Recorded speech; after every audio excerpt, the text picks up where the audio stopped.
qui rend peut-être complice du dopage et qui l'incite. En tout cas, je peux vous dire que moi, je préférerais sincèrement que l'année qui vient, par exemple, personne ne soit dopé et je me fiche de savoir si on roule vite ou moins vite. Pour moi, ça revient exactement au même. C'est important de le dire. Oui, oui. Moi, je souhaite qu'il n'y ait personne de dopé parce que l'année dernière, on a quand même atteint le pompon avec 6 personnes au tapis et celui qui gagne, qui ne va guère mieux. Mais je ne vous sens pas très indigné quand même par ces problèmes de dopage. Un peu consensuel.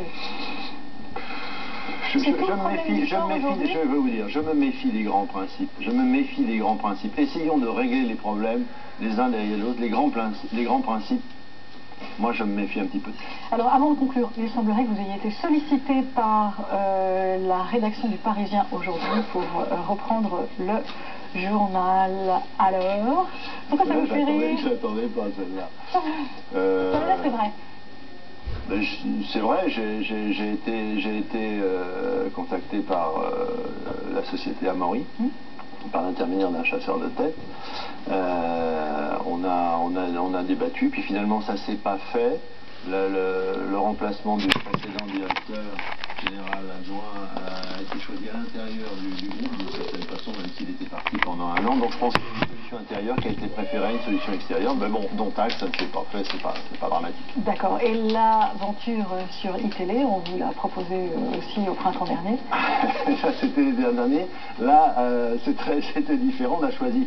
Là aussi, on a choisi quelqu'un de. Là, c'était pas. Je pense qu'on a choisi quelqu'un de plus jeune que moi. D'accord, très bien. Très Merci Daniel Bilalian. Une dernière question avant de vous quitter. Est-ce que vous regardez les séries américaines à la télé et ça m'arrive. Laquelle aimez-vous particulièrement? Moi, j'ai beaucoup aimé Prison Break. Franchement, j'ai trouvé ça du tonnerre, du tonnerre. Ok, merci Daniel Bilalian. En tout cas, vous regarderez probablement Heroes, qui est la série américaine aux États-Unis qui fait un carton. Cette semaine, son producteur et créateur Tim Kring était à Paris. L'occasion d'une rencontre avec 2 jeunes scénaristes français avides de connaître les recettes d'un succès. Julien Legast.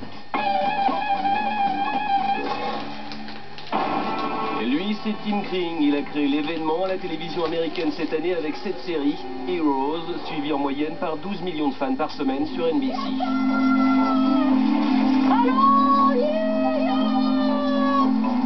Lui, c'est Cédric Salmon et lui, c'est Frédéric Asmar. Ils développent en ce moment 2 séries qu'ils ont conçues, l'une pour France 3, l'autre pour M6. Évidemment, les Américains ont beaucoup à nous apprendre en matière de séries. Du coup, allez hop, masterclass d'un producteur-créateur chevronné à 2 jeunes scénaristes Frenchies.